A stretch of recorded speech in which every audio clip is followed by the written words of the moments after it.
की इस सियासी बेदारी जलसे के सदर मोहतरम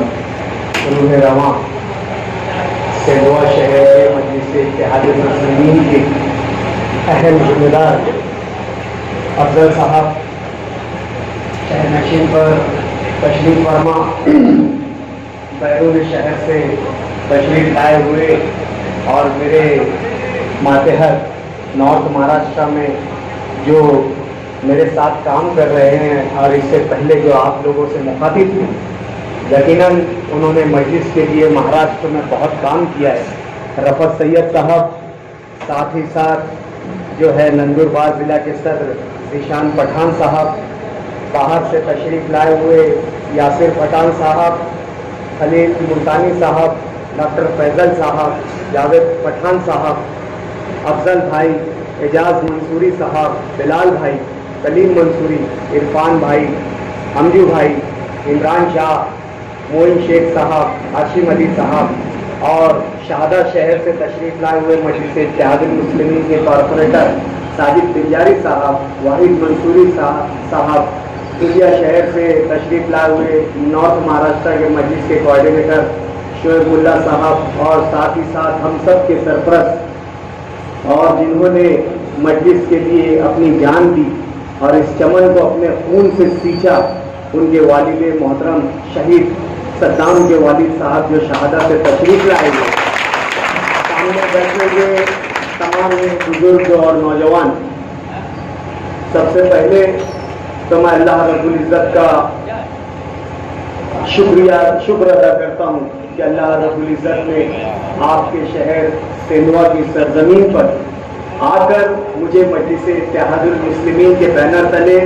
बात करने की तौफीक अता फरमाई। मैं अल्लाह रब्बुल इज़्ज़त का बेहद शुक्रगुजार हूँ कि आज शाह मिस्कीन की सरजमीन पर ये मिस्कीन आप लोगों के सामने बात कर रहा है। दोस्तों, मुझसे पहले मुझसे पेश रो जितने भी मुकर्रिरीन थे, वाज़ेह तौर से और साफ तौर से एक बात हुई कि आज इस मुल्क के सियासी हालात के पेश नज़र मजलिस इत्तेहादुल मुस्लिमीन हम लोगों के लिए, बिलखुसूस हिंदुस्तान के मुसलमानों के लिए क्यों ज़रूरी है। आज यहाँ पर बैठा हुआ हर शख्स मुल्क के सियासी हालात से बाखबर है। वो जानता है कि मुल्क में किस तरीके के सियासी हालात चल रहे हैं। 2014 में जब से इस मुल्क पर बीजेपी हुकूमत इक़्तिदार पर आई और उस हुकूमत के सरबराह इस मुल्क के वज़ीर आज़म नरेंद्र मोदी हुए और उनके साथ ही इस मुल्क के वज़ीर दाखिला अमित शाह हुए, जब से इस मुल्क के मुसलमानों के खिलाफ नित नई साजिशें हो रही हैं। इस मुल्क के मुसलमानों का अरसा हयात जो ज़िंदगी गुजारने का तरीका है उसको तंग किया जा रहा है। हमारे खिलाफ तो आज़ादी के बाद से साजिशें हो रही हैं, लेकिन इस मर्तबा की जो साजिश है, इस मर्तबा की जो हुकूमत की प्लानिंग है, वो हमारी जान माल का नुकसान नहीं है, बल्कि हमारे अकीदे का, हमारे यकीन का, हमारे इस्लामी शार का हमारे से छीन लेना, हम में से निकाल लेना, ये इस हुकूमत की साजिश है। आज से पहले फसादात के जरिए, दीगर समाज दुश्मन अनासिर के जरिए हमारी जानें ली गई, हमारी इज्जतें लूटी गई, लेकिन पहली मर्तबा अगर इस मुल्क में कोशिश हो रही है वो है हमसे हमारा मिल्ली तशख़्ख़ुस छीनना, हमारी मजहबी पहचान छीनना, हमसे हमारे इस्लामी शार, हमारी शरीयत को छीनना। आज ये बहुत बड़ी साजिश है। हम भूखे रह सकते हैं, हम बगैर रोजगार के रह सकते हैं, हम बगैर तालीम के रह सकते हैं, हम दीगर फैसिलिटीज सहूलियात के बगैर रह सकते हैं, लेकिन यहाँ पर बैठा हुआ हर शख्स, इस मुल्क में बसने वाला हर मुसलमान अपने ईमान और अकीदे के बिगाड़ के साथ और अपनी शरीयत के खिलवाड़ के साथ और हमारे से हमारा मजहब छीन जाए, इसके साथ इस मुल्क का गयूर मुसलमान कभी नहीं जी सकता, कभी नहीं इस मुल्क में सांस ले सकता। आज سب سے پہلے کوشش تو یہ کی گئی کہ ہمیں ہماری شریعت سے ہٹایا جائے، وہ شریعت جو شریعت آسمانی ہے، جو ہم سب کے، جو پیارے نبی کریم صلی اللہ علیہ وسلم کے ذریعے اس دنیا میں لائی گئی، اور جو ہماری زندگی گزارنے کا طریقہ ہے اور جو ہماری جان سے عزیز ہے، اس شریعت کو ہم سے چھیننے کی کوشش کی جا رہی ہے۔ کبھی ٹرپل طلاق کے نام پر، جسے عرف عام میں ہم طلاق ثلاثہ کہتے ہیں، ابھی جلد پارلیمنٹ میں ایک بل مسودہ پیش کیا گیا ہے جو بل کا صورت اختیار نہیں کیا، پولیگیمی کا بل ہے، تعدد ازواج، یعنی جو مسلمان ایک سے زائد شادیاں کرتا ہے اس کے خلاف ایک مسودہ، ایک ڈرافٹ جو ہے پارلیمنٹ میں پیش کیا۔ ایسے شریعت دشمن قوانین آج ملک کی پارلیمنٹ کے ذریعے پیش کیے جا رہے ہیں، جبکہ اس ملک کا قانون سیکولر قانون ہے۔ اس ملک کے قانون کی رو سے یہاں پر بسنے والا ہر انسان، ہر باشندہ اپنے مذہب کی تقلید کر سکتا ہے، اپنے مذہب پر رہتے ہوئے اپنی زندگی گزار سکتا ہے، اپنے رسم و رواج، مذہبی رسم و رواج کے ساتھ اپنی زندگی گزار سکتا ہے۔ لیکن اتنے خوبصورت قانون، اتنے خوبصورت دستور کو اس ملک سے لپیٹ کر یہاں اور اس ملک میں ایک نظریے اور ایک مذہب کے ماننے والے لوگوں کو اور ماننے والوں کا یہ ملک بنانے کی کوشش کی جا رہی ہے۔ آج حالات یہ ہے، میں بارہا کہتا ہوں، بار بار کہتا ہوں کہ یہ صرف سیاسی بیداری کا وقت نہیں ہے، بلکہ یہ ہمارے سیاسی مجاہدے کا وقت ہے، بلکہ ہمارا یہ سیاسی جہاد کا وقت ہے۔ اگر آج بھی ہم نہیں جاگے، آج بھی ہم بیدار نہیں ہوئے، اور آج بھی ہم نے ہمارے سیاسی فیصلوں کو درست نہیں کیا، تو وہ وقت دور نہیں ہے کہ اس ملک میں ہمارا وجود، ہمارا نام و نشان مٹ جائے گا۔ اگر یہ لوگ، آپ بیٹھا ہوا یہاں ذی ہوش شخص سمجھتا ہے کہ ہمارا وجود، ہمارا نام و نشان، ہمارا ملی تشخص، ہماری پہچان کیسے مٹ سکتی ہے، تو آج اندلس کے نام سے مشہور اسپین آپ کے سامنے مسلمان ہے۔ آپ کے سامنے جو اسپین وہ مثال ہے، وہ ملک کہ وہاں کے مسلمانوں نے اپنے خلاف ہونے والی جو سازشیں تھی اس کو بروقت نہیں سمجھا اور اس پر جو ہے دھیان نہیں دیا۔ آج اسپین میں اسلام کا نام لیوا کوئی نہیں۔ یہ حالات ہوتے ہیں، ماضی میں بھی ہوئے، مستقبل میں بھی ہمارے ساتھ ہوئے۔ آج سیاسی طور سے ہمیں بیدار ہونا ہوگا۔ آج جو حالات ہیں ملک کے، اس سے ہر نوجوان، ہر بچہ، ہر بزرگ، ہر ماں، ہر بہن کو جاننا ہوگا، ان حالات کو سمجھنا ہوگا، اور ان حالات میں ہمیں سیاسی فیصلے کرنا ہوگا، اس کے بارے میں سوچنا ہوگا، تدبر کرنا ہوگا، غور و فکر کرنا ہوگا، جب اس ملک میں ہم ہمارا مقام بنا سکتے ہیں۔ آج وہ سیکولر پارٹیاں جن کو ہم نے 70 سالوں سے ووٹ کیا، 70 سالوں سے ہمارا مسیحا سمجھا، ہمارے زخموں کا مداوا سمجھا، ہمارے زخموں کا علاج کرنے والا سمجھا، اور 70 سالوں سے ہم ایسی سیاسی جماعتوں کو ووٹ دیتے آ رہے ہیں، اور اقتدار میں اور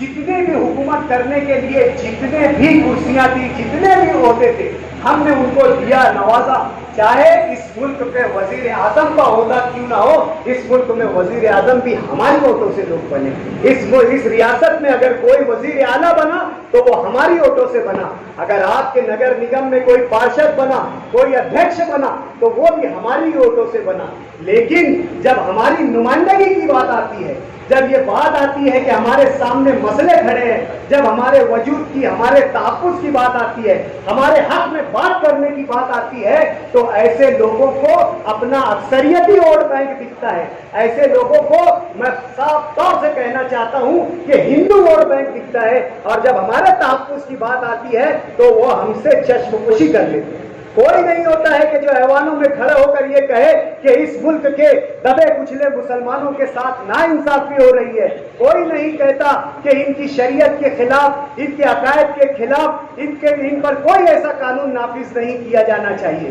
اور اگر کوئی کہتا ہے تو صرف ایک مرد مجاہد اسد الدین اویسی جو سانسد میں کھڑے ہو کر یہ کہتا ہے کہ اگر ہماری شریعت کے خلاف کوئی آواز اٹھائے گا، اگر کوئی شریعت کے خلاف हमारे कोई जो हमारे हम साजिश रचेगा तो हम ऐसे लोगों की जबानें और आंखें नोच लेंगे। अगर इन अल्फाज का इस्तेमाल कोई बहादुरी से संसद में करता है तो वो असदुद्दीन अवैसी है। आज जो हमारी नुमाइंदगी करता है, हम उन्हीं को जो शक की नजर से देखते हैं,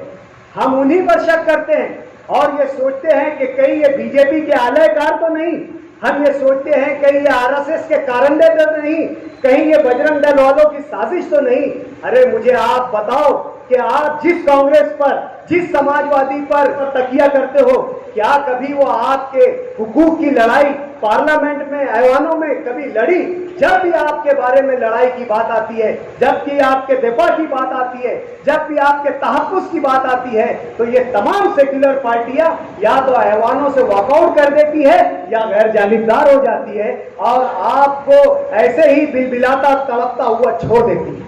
दोस्तों, आज ये वक्त है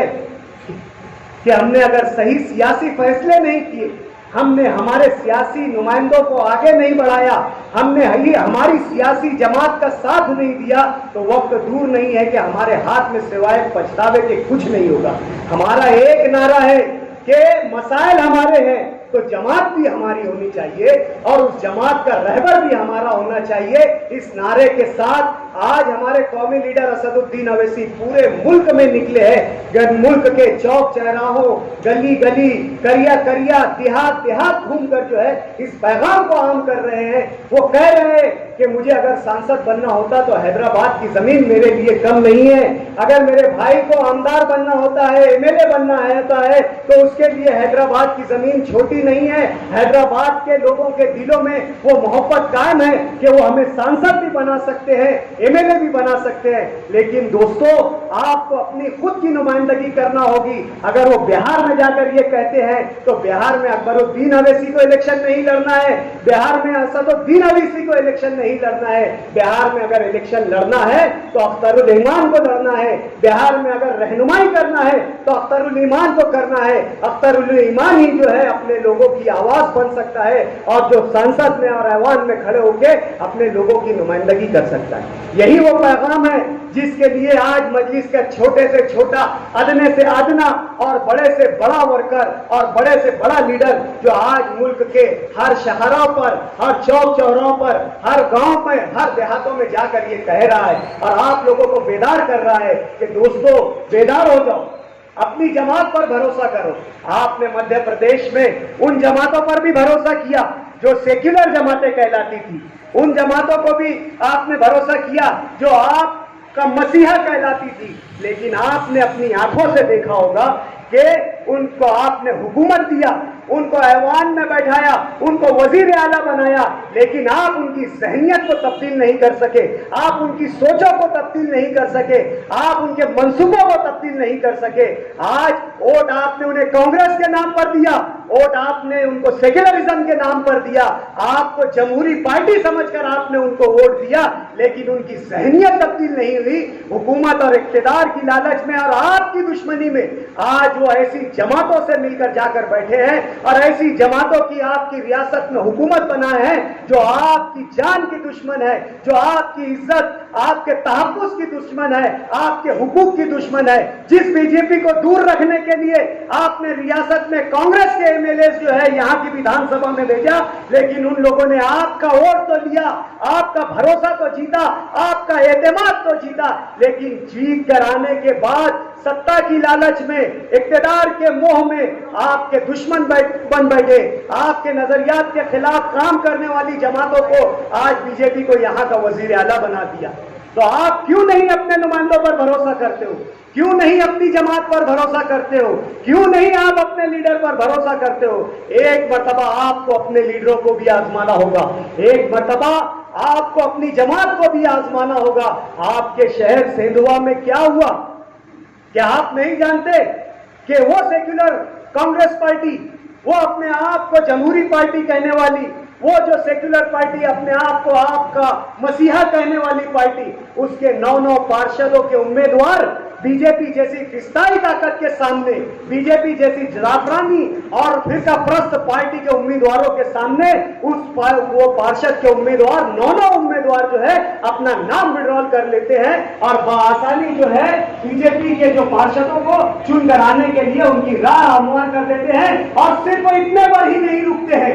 اگر یہ کرتوت ان کی یہاں پر رک جاتی تو شاید ہم صبر کر لیتے، لیکن جو آپ کا جمہوری حق ہے، جو آپ کو اس ملک کے قانون نے اپنے بہتر فیصلے کے لیے جو حق دیا ہے، ووٹ کا حق، اور آپ اپنی پسند کا امیدوار جو ہے آپ کے بہتری اور آپ کے لیے بہتر مستقبل کے لیے، آپ کے بہتر مستقبل کے کام کرنے کے لیے جو امیدوار ہو سکتا تھا، آپ ایک سیکولر امیدوار کو ووٹ دے سکتے تھے، وہ بھی حق جو ہے اس نام و نہاد سیکولر پارٹی کانگریس پارٹی کے نمائندے نے جو ادھیکش کا الیکشن تھا، اس ادھیکش کے الیکشن میں بھی فارم وڈرال کر کے آپ کا یہ بنیادی حق چھین لیا۔ میرے دوستو، آج حالات بہت خراب ہے۔ آج آپ دیکھ رہے ہیں کہ اس ملک میں کیسی سازش ہو رہی ہے۔ میں نے شروعات میں اپنی بات میں کہی کہ اس ملک سے ہمیں مٹانے کی سازش ہو رہی ہے، ہر طریقے کی پلاننگ ہو رہی ہے۔ آج میرے پیش رو مقرر ہمارے ساتھی یاسر پٹھان صاحب نے کہا کہ اس ملک کے علماء کرام جو اس ملک کی، جن کا خون اس ملک کی آزادی میں ہے، جن کی آج ہمارے آبا و اجداد اور اکابرین نے اس ملک کی آزادی کے لیے کھڑے ہو کر جب اپنی جانیں دی تو یہ ملک آزاد ہوا۔ آج انہی علماء کرام کے خلاف بھی ایک سازش ہو رہی ہے۔ یہ سازش علماء کرام کے خلاف نہیں ہے، یہ سازش جو ہے اسلام کے خلاف ہے۔ جہاں سے اسلام کی تبلیغ ہوتی ہے، جہاں سے اسلام کی اشاعت ہوتی ہے، جہاں سے مسلمانوں کو اور غیر مسلموں میں دین کا پیغام پہنچتا ہے، میں بلا کسی مسلک کے، بلا کسی مسلکی اختلاف کے یہ بات کہنا چاہتا ہوں، یہاں پر بیٹھا ہوا ہر شخص جو ہے ہمیں اس کو سیاسی نظریے سے دیکھنا چاہیے، نہ کہ اسے مسلکی نظریے سے دیکھنا چاہیے کہ جماعت جو ہے، ہماری جماعت جو کہلاتی ہے، یہ ان کا کام ہے کہ یہ شہر شہر نکل کر جو ہے جماعت اور اسلام کے نظریوں کی تبلیغ کرتی ہے۔ تو کورونا کال میں اس جماعت کو جو ہے کورونا پھیلانے والی جماعت کہہ کر اس پر جو ہے پرتیبند لگا، لیکن ان کے چینل سے یہ سمجھا جاتا تھا کہ کئی لوگوں کو جو ہے جو غیر مسلم ہے یا ایسے لوگ جو ایمان کی جو ہے مشرف اسلام ہونا چاہتے ہیں، جو ایمان کی دولت سے سرفراز ہونا چاہتے ہیں، وہ جا کر ذاکر نائک سے اسلام سیکھتے تھے اور مسلمان ہوتے تھے۔ تو اس ملک کی حکومت نے یہ سازش کر کے وہ مادھیم کو بھی، وہ ذریعے کو بھی جہاں سے اسلام پھیلتا تھا بند کر دیا۔ ابھی کلیم احمد صدیقی صاحب، مولانا کلیم احمد صدیقی صاحب کا تذکرہ ہمارے بھائی نے کیا۔ کلیم احمد صدیقی صاحب کے ہاتھ پر 5 لاکھ غیر مسلموں نے جو ہے ایمان قبول کیا۔ یہ ایسی شخصیت تھی جو ایمان میں نئے داخل ہوتے تھے۔ نو مسلموں کو اگر سماج میں کوئی تکلیف آتی تھی، سماج میں اگر انہیں روزی روٹی کی تکلیف آتی تھی، ذریعہ معاش کی اگر تکلیف آتی تھی، تو ان لوگوں کی جو ہے وہ کفالت کرتے تھے، ان لوگوں کی پیسوں سے مدد کرتے تھے۔ ایسے لوگ جو دین کی تبلیغ کرنے والے تھے، ان لوگوں کو سیاسی ہتھ کنڈے کے تحت اس ملک میں ختم کر دیا گیا ہے۔ یعنی یہ کوشش کی گئی ہے کہ اس ملک میں اب کوئی نیا مسلمان نہیں ہونا چاہیے، اور ساتھ ہی ساتھ ایسے لیڈران جو دبنگئی کے ساتھ ایوانوں میں کھڑے ہو کر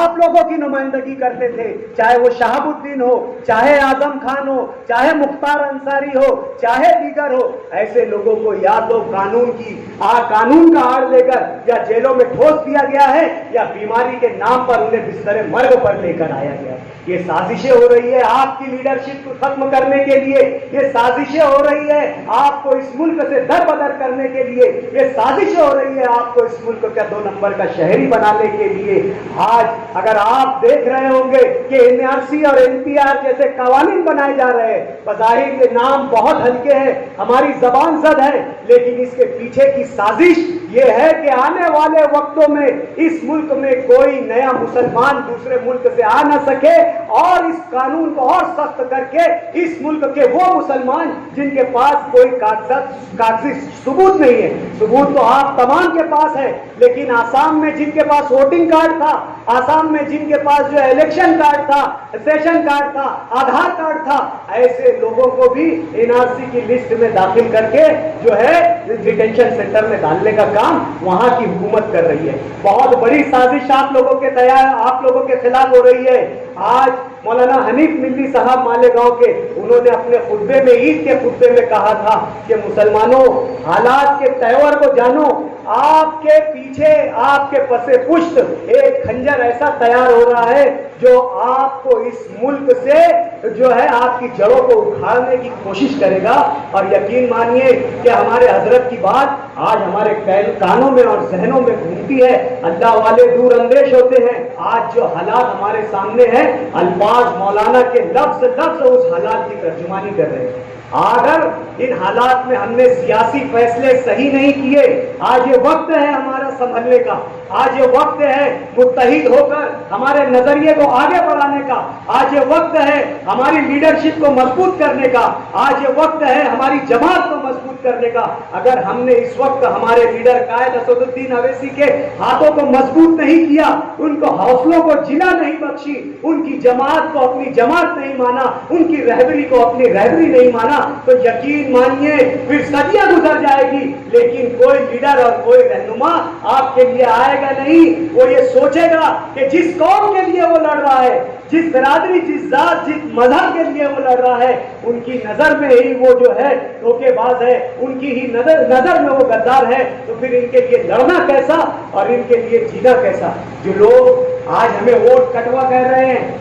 जो लोग ये कह रहे हैं कि मजलिस इत्तेहादुल मुस्लिमीन इस मुल्क में बीजेपी को तकबीयत बख्श रही है, मैं उन लोगों से सवाल करना चाहता हूँ। हमारे कायदीन भी उनसे सवाल करते हैं, हमारा अपना वर्कर भी उनसे सवाल करता है, क्या 70 सालों से मजलिस इत्तेहादुल मुस्लिमीन इलेक्शन लड़ रही है मुल्क भर में, और जब से आपकी हुकूमतें एक के बाद दीगरे रियासतों से जा रही है, तो क्या मजलिस इत्तेहादुल मुस्लिमीन वहां पर इलेक्शन लड़ रही है? आपके पास से आसाम गया, आपके पास से जो है मध्य प्रदेश गया, आपके पास से गोवा गया, आपके पास से तकरीबन 13 से 14 रियासतें गई। क्या इन 13-14 रियासतों में मजलिस इत्तेहादुल मुस्लिमीन ने अपने उम्मीदवार खड़ा किए थे? आप हारे अपनी करतूतों की वजह से,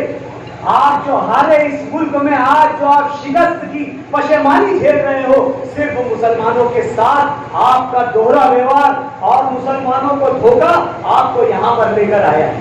अगर आप ये कह दे मजलिस आम से,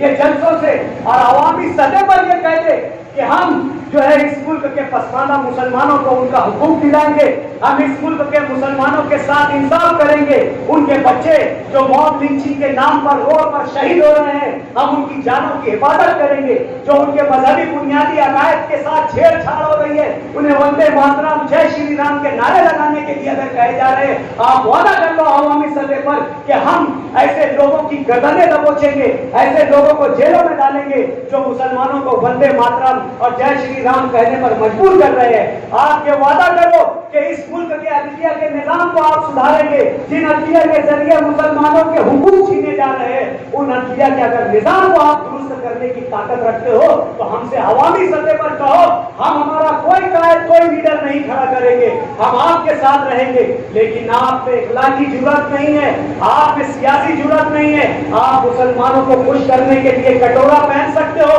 आप मुसलमानों को खुश करने के लिए रुमाल दस्ती अपने गले में डाल सकते हो, लेकिन मुसलमानों के हुकूक आप कभी नहीं दिला सकते हो। हम हमारे हुकूक लेना जानते हैं, हमारी लड़ाई लड़ना जानते हैं, और आप सियासी तौर से, समाजी तौर से, निजी तौर से बेदार हो चुके हैं। हमें मालूम है कि हमारा अपना कौन है, हमारा पराया कौन है, और आने वाले वक्तों में सिर्फ मध्य प्रदेश नहीं, पूरे हिंदुस्तान में मजलिस का परचम लहराएगा, और एक प्लेटफॉर्म पर आएंगे और हमारे रहनुमा का साथ देंगे और हमारी जमात का साथ देंगे। और इसी पैगाम के साथ, इसी उम्मीद के साथ मैं आपसे अलविदा होता हूँ कि आप अपने दिलों में किसी तरीके का बुग़्ज़ ना रखते हुए, जो बातिल कुव्वतों के भड़काऊ बातें और जो ज़हनों को खराब करने वाली बातों को निकालकर मजलिस इत्तेहादुल मुस्लिमीन अपने रहबर, अपने रहनुमा का साथ देंगे, और ये सबसे हिलाली परचम को सेंधवा के जो है नगर परिषद पे भी लहराएंगे, और इस तरीके का सियासी इत्तेहाद पैदा करेंगे कि मध्य प्रदेश की असेंबली में नारे तकबीर, अल्लाह अकबर के नारे गूंजने वाले भी ऐवानों में बैठेंगे। जब ये हमारी सियासी जीत है, इस उम्मीद के साथ मैं आपका अलविदा कहता हूँ। आके आने वाले वक्तों में आप इस सब्ज़ परचम की लाज रखेंगे। वाक़िअ दावाना।